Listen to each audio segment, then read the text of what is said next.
Let's get across the market open now. Kai Chen joining us from MPC Markets. Kai, welcome to this Thursday.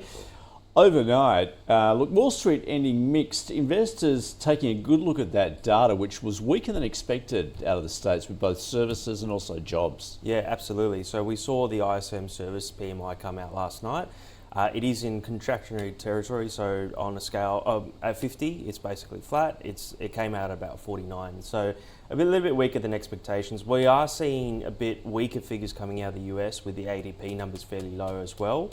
And it just kind of goes to show that business confidence in the US is falling, and from all the volatility and Trump tariffs that are coming through, it's not good for business. So yeah, we're finally seeing that kind of flow through now. So the key is going to be that non-farm payrolls at the end of the week. So, I mean, how are you viewing that investor reaction at the moment, given share markets across the globe, in fact, pushing towards those record highs again? Oh, absolutely. I think with the recovery that we saw over the last 2 months, it's been quite spectacular. I mean, in the US, it's a couple of percent off the highs, or on the ASX actually, it is pretty much at the highs.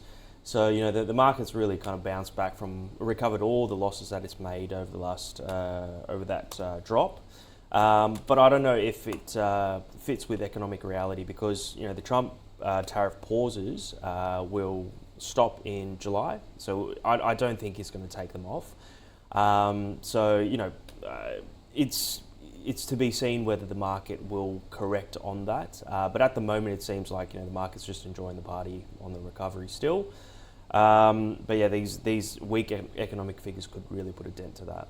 Also, this is ahead of certainly planned talks between President Trump and President Xi.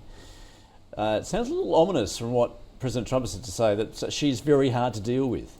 Yes, yeah, I saw that comment as well. He's certainly got very good descriptions of the situation. But yeah, of course, I think from both the US and China, they're going to play hardball. Both are going to take a hardline stance. No one wants to look like the weaker party out of the two. And it'll be interesting to see whether that negotiation in Geneva will hold or not, because there's talk about violations in terms of the trade truce on both sides. But I think really they can't afford to go back to that crazy ramp up that we saw early on in the initial tariff war. So I think it will be a watered down version, but I do think a substantial tariff will remain. Meanwhile, Kai, on the local market, once again, pretty close to another record high. Yes, we're a couple points off record highs, and that's mainly led by CBA. So CBA, the price is at I think 181 as of yesterday. Just continues to go higher. Based on fundamentals, I don't know if it's justified, but all the funds have to buy it. It just keeps going higher, and it is, in my opinion, it is fairly overvalued. So this is sort of index buying, is it? Yes. Particularly, I guess, as we head towards the end of the financial year. Yes. So I think fundamentally it's overpriced. Now, big movers and extremely volatile are those uranium stocks. How are you viewing those at the moment? Yeah, it's had a pretty good run over the last month, and we saw Meta yesterday reach a deal with Constellation Energy in the US. So basically, all the large tech players in the US have secured their own deals with nuclear power plants to supply the AI trend. And it's really positive on uranium. I guess with nuclear power, there's more demand for it. It's probably the best energy transition option out there at the moment, with basically the world reducing on coal power production in order to fill that gap before we reach renewable energies. I think nuclear presents the best medium-term option. Which uranium stocks are you preferring at this point? Yeah, so I think the big ones are Paladin and Boss in Australia. Boss has had a really good recovery, although it is one of the most shorted stocks on the ASX. I think we are seeing a little bit more covering at the moment for Boss. I like it better than Paladin. Paladin's run into some production issues. They've got mines in Namibia. But basically they're finding lower ore grades, whereas Boss, their cost of production is really low, so about $35. and last year they basically locked in an average price of about $84 per pound.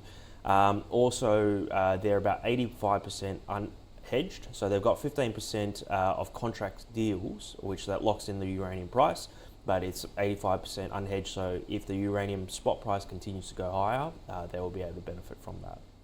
And Kai, another set of big moving stocks are those goldies, Yes. because we've seen obviously the gold price come back again. What are you seeing in that space? Yeah, so one of our favourite sectors over the last year, and we've done fairly well out of this.